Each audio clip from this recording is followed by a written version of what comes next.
Hola a toda la comunidad de Finanzas en Tacones. Un placer y un gusto tenerlos aquí, tenerlos y tenerlas en esta entrevista. Como saben, cada mes tenemos una entrevista a una mujer que realmente haya pues tenido como una carrera que resalte y que pueda compartirnos experiencias. Entonces, bueno, en esta ocasión para esta sección que se llama Poder Femenino, nada más y nada menos que tenemos a Marcela Flores. Ella es líder de beneficios para empleados en la TAM y presidente ejecutivo de Lockton México. Entonces, le damos la bienvenida a Marcela. Hola, Marcela. Hola, ¿cómo estás, Lucy? Gracias por la invitación. No, al contrario, gracias a ti por aceptar y por darnos este tiempo. Y bueno, vámonos directo a la entrevista para que nuestra audiencia, nuestra comunidad conozca también qué hace Lockton. Me gustaría que empezáramos por eso, para que nos platiques qué es y qué hacen ustedes. Muchas gracias, Lucy. A ver, Lockton es el corredor privado más grande del mundo, es decir, es el único corredor que no cotiza en bolsa. Nosotros realmente es un corredor donde son propiedad de la familia Lockton. Somos una empresa que está basada el corporativo principal en Estados Unidos y el corporativo para el resto del mundo está en Londres. Y nos dedicamos obviamente a todo lo que tiene que ver con el riesgo. Nuestro enfoque es un enfoque de consultoría del riesgo. Somos un despacho que nos caracterizamos por estar muy cerca de nuestros clientes, por entender primeramente sus riesgos y luego ver si necesitamos cubrirlos a través de seguros o encontrar mecanismos de financiamiento para cubrir los riesgos. Hay riesgos que no forzosamente se aseguran, hay riesgos que más bien se cubren a través de coberturas de fideicomisos, como los planes de pensiones, ¿no? Por ejemplo. Entonces, lo que nosotros hacemos es ser un consultor de riesgos y somos obviamente el corredor broker privado que hace la colocación de esos riesgos cuando se requieren los seguros para colocar esos riesgos. Wow, pues es todo eso, ¿no? Oye, cuéntame, hablando pues de tu papel, ¿no? Al final estamos, pues todavía sabemos que en el sector financiero no ha sido fácil la presencia de mujeres, ¿no? Ya hemos visto cada vez más a directoras y en el cuerpo directivo de las empresas la presencia de este género, pero bueno, ha sido de unos años para acá. Entonces, ¿cómo ha sido tu llegada aquí? ¿Ha sido sencilla? Desde la carrera, ¿no? Porque le estamos hablando de que tú eres actuaria, entonces no sé cómo fue eso. Cuéntanos un poco sobre tu perspectiva desde género. Pues a ver, mira, yo te diría, yo creo que yo siempre he tenido la convicción, la determinación de este espíritu de emprendedurismo, de decir, oye, a ver, yo voy a estar dirigiendo y desarrollando cosas nuevas, innovando. Eso creo que fue desde mis inicios. Yo tengo en lo que hoy es Lockton, porque Lockton lleva en México desde el 2006. Antes de eso fuimos Alexander Forbes y antes de eso fuimos bufete de consultoría actuarial. Entonces a mí me tocó pues todos los cambios de ser una empresa totalmente local y un despacho pequeño a este crecimiento. Hoy en México Lockton tiene prácticamente 500 colaboradores y tiene más de 7,000 colaboradores en todo el mundo. O sea, el despacho obviamente tiene un crecimiento muy importante. Y yo desde los inicios, pues me tocó ser un despacho que solo hacíamos pensiones y al que era mi socio, yo estaba en la carrera te diría, éramos, más o menos estudiamos mitad hombres, mitad mujeres. No todas las mujeres se dedicaron a la vida profesional, yo te diría varias de mi generación sí, y evidentemente pues no todas llegaron a posiciones directivas. Finalmente hay temas de decisiones de vida que creo que lo importante es que sea la mujer la que decida, pero si estás convencida y quieres llegar realmente a estas cuestiones directivas, yo creo que hay que luchar por ello, ¿no? Entonces, pues a mí me tocó desarrollar en este despacho, pues casi de cero, toda la parte de beneficios para empleados, los productos de beneficios, los productos patrimoniales, después incorporarme como consultor integral de recursos humanos y de riesgos en general con los clientes y ir creciendo obviamente la firma en forma importante y posteriormente cuando llegó Alexander Forbes, me quedé yo de director general de lo que en esa época se llamaba Alexander Forbes Consultores Actuariales. Años después eso se volvió Lockton Consultores Actuariales y posteriormente se fusionaron todas las operaciones de Lockton y en el 2013 quedé como directora general de todas las operaciones para México y recientemente Lockton, por el tamaño que ya tiene, dividió el mundo en 5 grandes regiones y entonces creó un board para Latinoamérica en donde yo soy responsable y líder de toda la parte de desarrollo de beneficios para empleados de toda Latinoamérica, es decir, desde México hasta Brasil, ¿no? Recientemente hemos abierto operaciones, reforzamos el equipo de Brasil el año pasado y este año ya abrimos operaciones Lockton en Argentina, Perú, Chile, Uruguay, y hemos reforzado la relación con nuestros partners en Latinoamérica para llevar la oferta de valor de Lockton en un crecimiento importante hacia Latinoamérica y sigo en México como presidente ejecutivo, principalmente en la parte de estar de cerca de mis clientes y seguir desarrollando consultoría específica al portafolio de clientes en la parte comercial.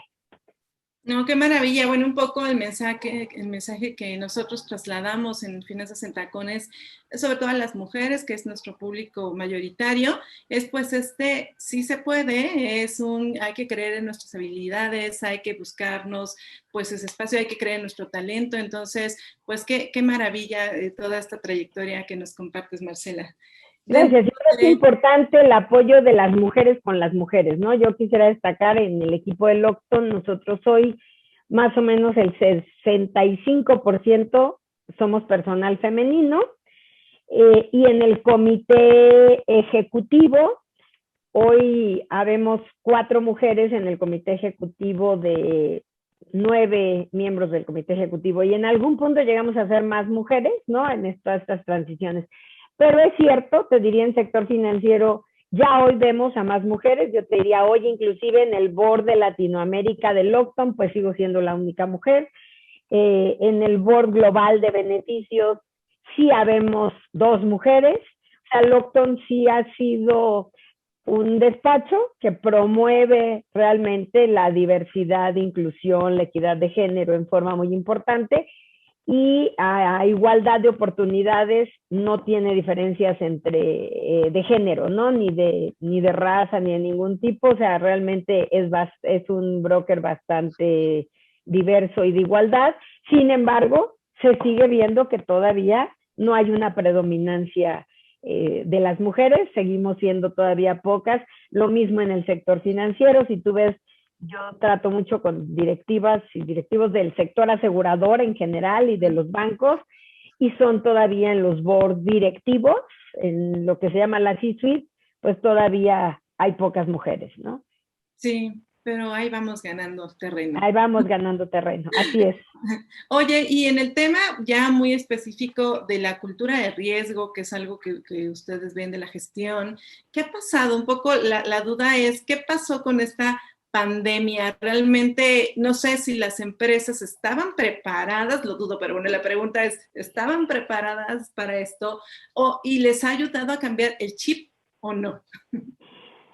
A ver, yo te diría, yo creo que nadie estábamos preparados, ¿no? Ni las personas, ni las empresas. Evidentemente, hay empresas que estaban mejor preparadas porque ya venían, pues, evolucionando más a la flexibilidad laboral. O sea, yo creo que las empresas que tienen un concepto de flexibilidad laboral, de decir, adapto los modelos de negocio para poder captar al talento, y me adapto a la situación de los colaboradores, más que esperar a que todos los colaboradores se adapten a la empresa, pues esas empresas estaban preparadas y les fue relativamente fácil moverse a home office porque pues ya venían midiendo al talento por resultados, por objetivos, ya los tenían equipados para poderse ir a estar trabajando desde casa y poder tener pues esta facilidad que a lo mejor hoy tú y yo ya está muy fácil, pero hace año y medio que empezó la pandemia a todos nos tomó por sorpresa. Y por otro lado, en el tema de riesgos, a ver, te diría, Yo creo que hemos avanzado, las empresas cada vez más se preocupan por el tema de riesgos, tienen los comités de riesgos, sin embargo, la transferencia del riesgo, o sea, el medir el riesgo en su totalidad, en lo que nosotros llamamos el costo total de riesgo y decir, a ver, no solo es pago una póliza de seguros, es pago la póliza, pero si me pasa algo, ¿con cuánto me voy a quedar yo de riesgo? O sea, ¿cuánto riesgo retengo? ¿Cuánto riesgo transfiero? ¿Cómo está mi riesgo integralmente? Eh, Todavía hay un mercado donde más bien es un mercado de, pues a ver qué seguro consigo y pues trato de ajustarme a los mejores costos y a veces hay que entender el riesgo en una dimensión mayor. Hay muchas empresas que han avanzado en tener comités de riesgos, cada vez más el tema de riesgos ya está a nivel de la dirección general de las empresas, porque pues obviamente entienden que un riesgo pues puede hacer que la empresa desaparezca, ¿no? Sí hemos avanzado, creo que la pandemia al menos hizo que las empresas se preocuparan por entender que había en los riesgos. Te diría, a lo mejor no hemos avanzado tan rápido como quisiéramos, porque también hay empresas que están buscando cómo sobreviven, ¿no? Claro. Y entonces pues, o sea, la pandemia lo que sí dejó es claridad de hay riesgos que no te los esperas y no te los imaginas hasta que ocurren, ¿no? Inclusive, pues hay empresas, incluso a nivel mundial, que anteriormente en aquellos seguros podía cubrir el riesgo de pandemia, decían, ay, pues ¿para qué aseguro pandemias? Eso no ha pasado en no sé cuántos años, ¿no? Y pues sí, pero ahí están, o sea, ocurren. Es como decir, ¿para qué me aseguro si un terremoto nunca me ha tirado? Pero bueno, puede ocurrir, ¿no? Entonces, en general ya hay riesgos de interrelaciones, riesgos contingentes. En la parte particular que yo manejo, que es el riesgo de personas, pues está cambiando muchísimo la dinámica y la interacción de los empleados con las empresas y el tipo de riesgos, ¿no? O sea, ¿qué riesgos hay ahora que los empleados están en su casa? ¿Cómo cambia el riesgo? ¿Cómo cambia la situación en las personas? Vemos ahorita que antes nos preocupábamos mucho por en los temas que hablamos de wellness o de bienestar, en el riesgo físico, ¿no? A muchas empresas hacían concursos para ver cuántos kilos bajábamos los empleados durante un periodo de tiempo, cómo cuidar la alimentación. Y hoy estamos viendo que el riesgo psicosocial, ¿no? El tema de la gente que está muy deprimida, el tema de estos riesgos más de tipo psicológico, pueden afectar la relación. Y un riesgo que es muy importante, que yo creo que hoy se está concientizando más las personas y las empresas, es el riesgo financiero. Nosotros decimos, para que una persona esté bien, tiene que estar bien física, emocional y financieramente. Porque muchas veces el problema emocional viene de que estás mal financieramente. Claro. La gastritis y demás te viene pues porque estás endeudado y estás manejando muy mal tu concepto de deuda, ¿no? Entonces, yo creo que hay una gran responsabilidad de las empresas. Nosotros como Locton, más allá del trabajo que realizamos, creemos que cumplimos una función social muy importante en crear cultura financiera, en convencer a las empresas, en educar a las personas en el manejo de la deuda, en el ahorro para contingencias, no solo para cuando sean viejitos, porque las contingencias son muchas, ¿no? Para una enfermedad, para el fallecimiento de alguien, si te quedas incapacitado, si sufres un accidente, y para las personas que a cierto momento se quedan sin trabajo y que no previeron y entonces en ese momento entran en un problema financiero que además si ese estrés te hace que no manejes bien tu salud financiera de corto plazo, arriesgas mucho tu largo plazo.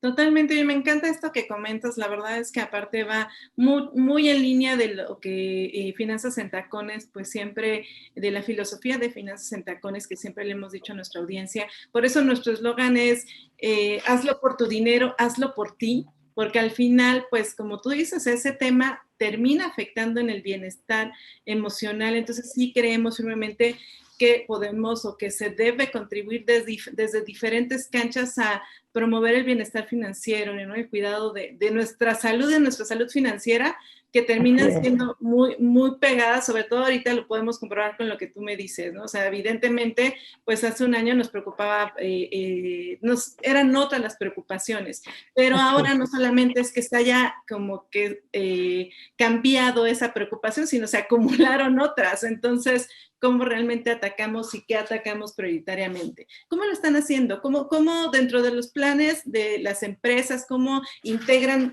los diferentes beneficios para los empleados, pero cómo se puede también incluir este tema de la cultura financiera? A ver, yo te diría, yo creo que son, uno, las empresas al final del día tienen una responsabilidad de dar educación financiera a sus empleados, ¿no? Entonces hay empresas muy responsables que lo que hacen es mantener muy bien informado y darle educación a los empleados para que el empleado sepa cuáles son sus derechos, cómo están sus coberturas de su seguridad social, su afore, qué les cubre, cómo lo tienen que usar, cómo, pues cómo saber que pues tienes que adecuarte a lo que es tu finanza, ¿no? Familiar o personal, y cómo es muy importante el ir generando ahorro, el tener un buen manejo de deuda, o sea, no es que la deuda sea mala, hay veces que las deudas te conviene endeudarte porque con eso generas un patrimonio, pero que endeudarte por endeudarte y vivir a veces empeñando hoy tu sueldo de dentro de 6 meses, pues te lo va a cobrar la factura y te va a cobrar la factura la parte financiera y te la va a cobrar tu salud emocional y tu salud física, ¿no? Entonces, es crear mucho esta cultura de educación.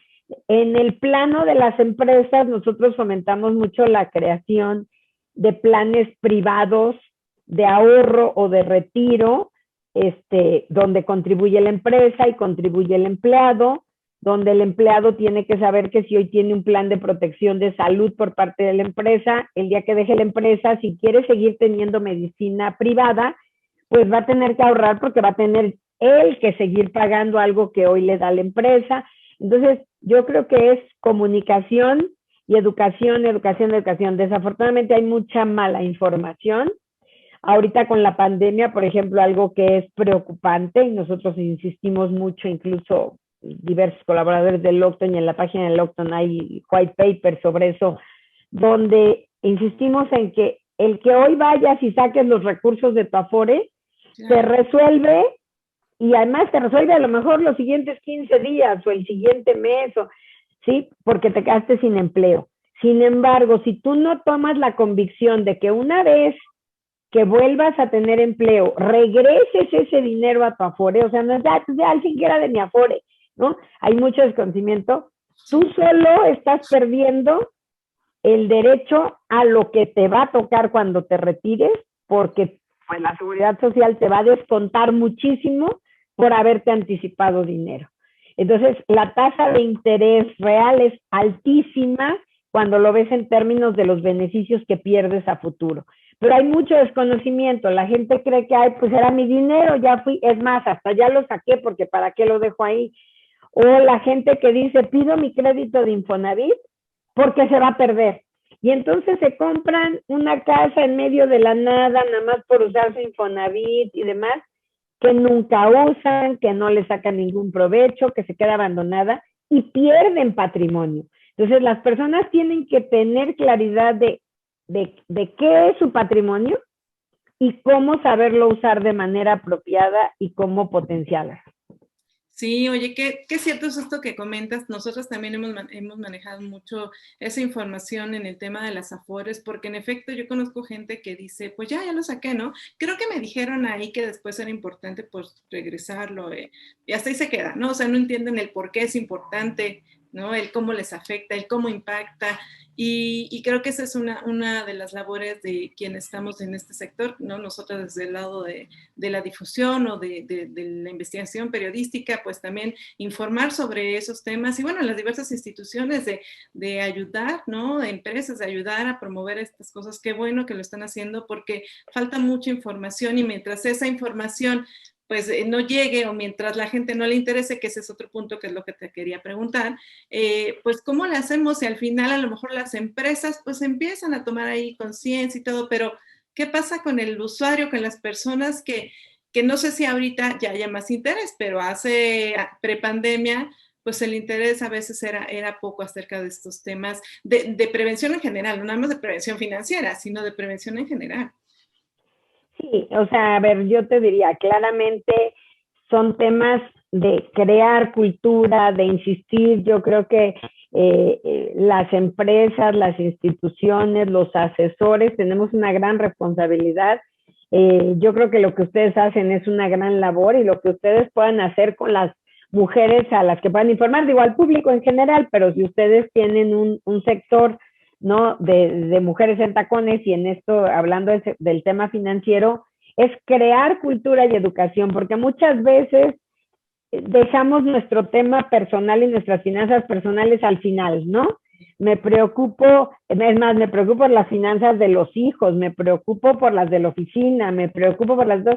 Y cuando, es que lo mío no he tenido tiempo de verlo. Y lo va uno dejando, y se vuelve un tema crítico. Y yo creo que el que la gente aprenda a decir, antes de tomar una decisión que afecte mis finanzas, tengo que evaluar todas las repercusiones, ¿no? Nosotros hacemos mucho talleres de cultura financiera con empresas que lo hacen.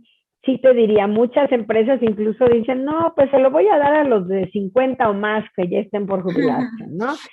Y cuando se los das dicen, oye, esto me lo hubieras dicho hace 10, 15 años. Entonces hay que empezar a llegar a todas las generaciones. Hay quien dice, no, es que el joven eso no le importa, no, es que no lo va a hacer. Y a veces platicas con grupos de jóvenes y te dicen, oye, qué bueno que me lo dices, porque nunca me hubiera yo imaginado el problema que tengo por estar, pues, pensando en que nunca va a pasar algo. Y a veces el empezar a poner la gotita, como yo digo, de ahorro, el crear simplemente la cultura de aprender a manejar bien tus finanzas, te cambia significativamente, no importa la edad, ¿no? Sí, bueno, es un tema que también tenemos que romper estas generaciones que estamos promoviendo esto, que romper ese círculo vicioso, ¿no? No da por entendido que a ellos no les interesa o que los millennials, que de repente hay muchos tabús alrededor. Así es.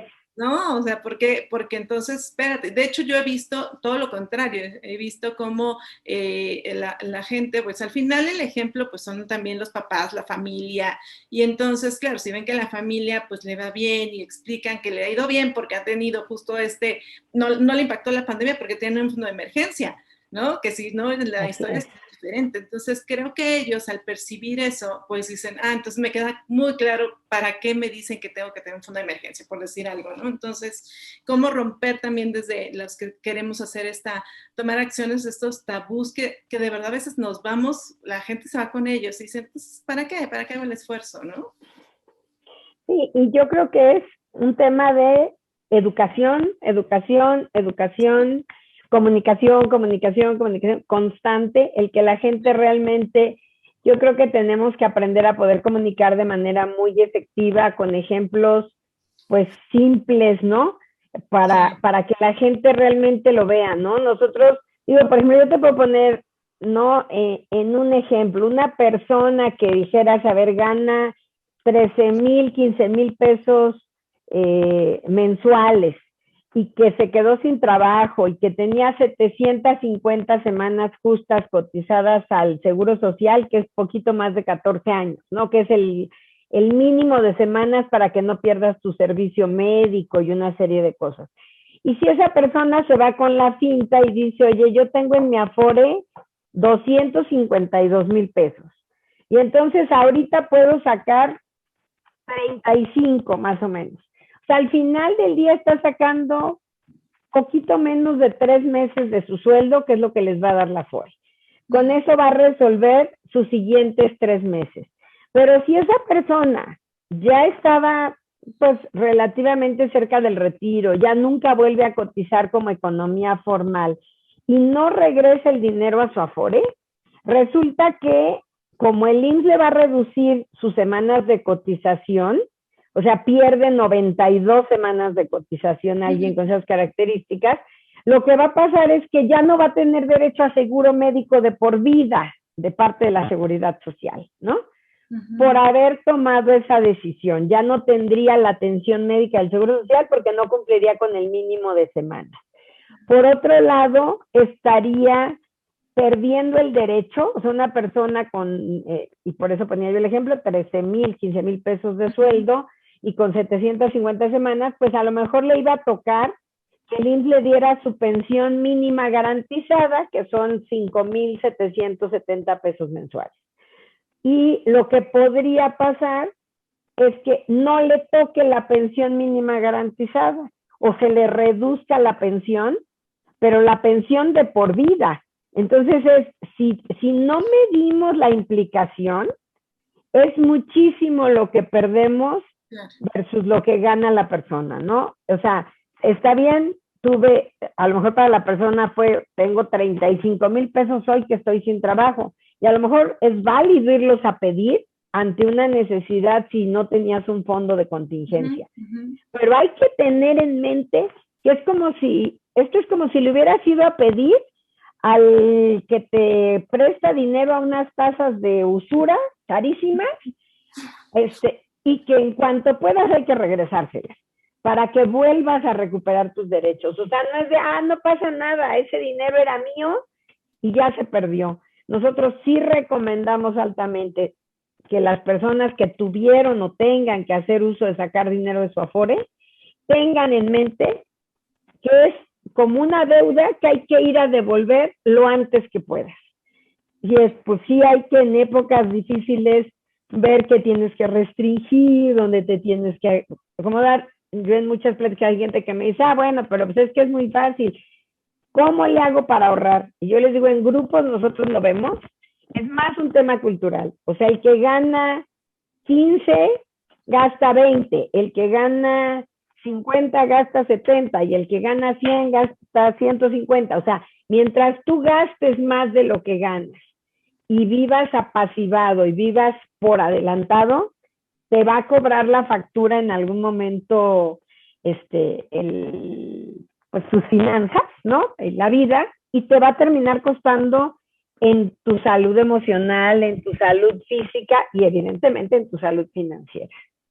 Ay, qué padre, gracias por compartir estos ejemplos. La verdad es que es lo que te digo, no es como, no ven más allá y a lo mejor no es tanto que no, pues dices, ¿dónde me informo? ¿Quién me lo dice? ¿Cómo me orientan? ¿No? Digo, sí es una responsabilidad del usuario empezar a ver y buscar e informarse, porque al final te está impactando. Justo nosotros en Finanzas en Tacones decimos, no se trata de tener mucho o poco dinero, ¿no? Sino saber administrarlo, saber cuidarlo y bueno, en su momento hacerlo crecer, ¿no? O sea, si volvemos al mismo tema de que nos dicen, es que yo no gano lo suficiente como para ahorrar, bueno, sí, pero vemos como la gente sí tiene para otras cosas en las que podrían perfecto irse destinada a un ahorro y no a cosas pues más del día a día, más superfluas, más que no tienen un impacto en la salud. Entonces, la salud financiera. Entonces, muchas gracias, Marcela. Oye, me gustaría que nos dijeras sobre el Octon, ¿cuáles son sus objetivos ahorita al cierre del 2021? ¿Cómo van?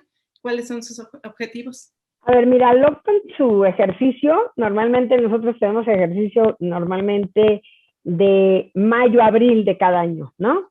Entonces, nuestro cierre fue abril, entonces estamos ahorita, acabamos de cerrar el primer trimestre, ¿no? Ya cerramos un trimestre del año y vamos de acuerdo a nuestro plan de negocio y a nuestro presupuesto. Nosotros como Octon lo que sí vemos es las empresas hoy sí están preocupadas por tener al consultor de riesgos, ¿no?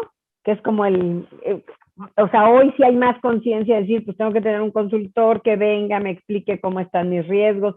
Traemos, por ejemplo, mucho el tema de las empresas que no tienen lo que llamamos nosotros BCP, Business Continuity Plan o plan de continuidad de negocio.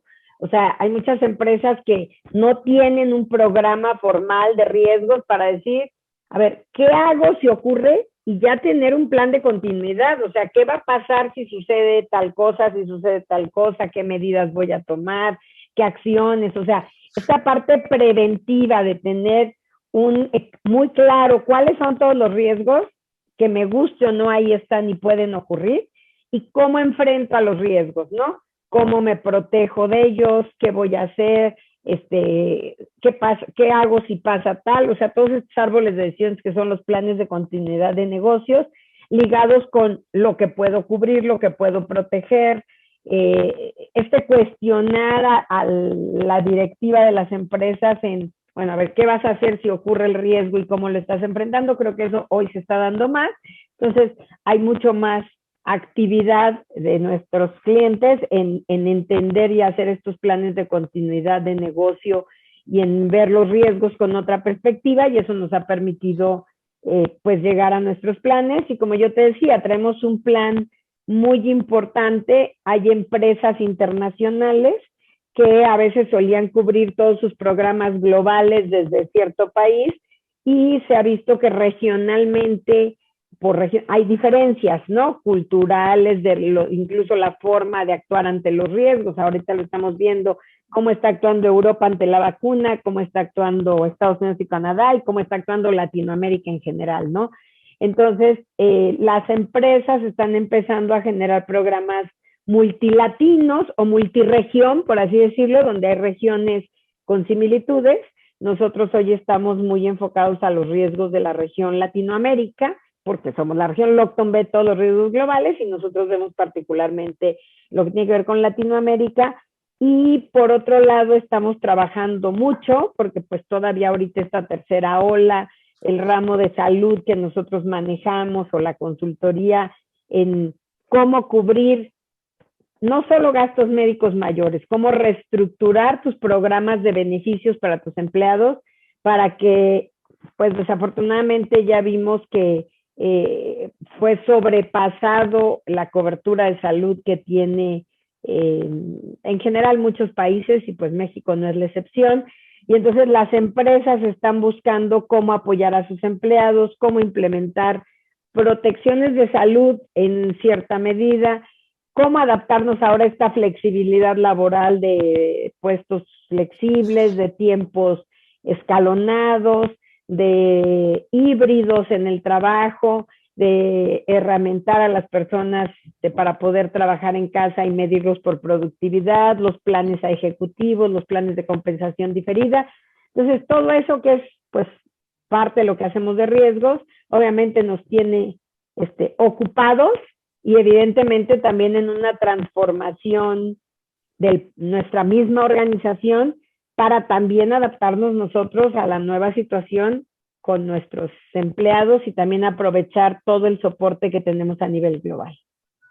Ay, me encanta, de verdad, muchas gracias por la charla. Me encantó platicar contigo, me encantó toda esta opción que nos das.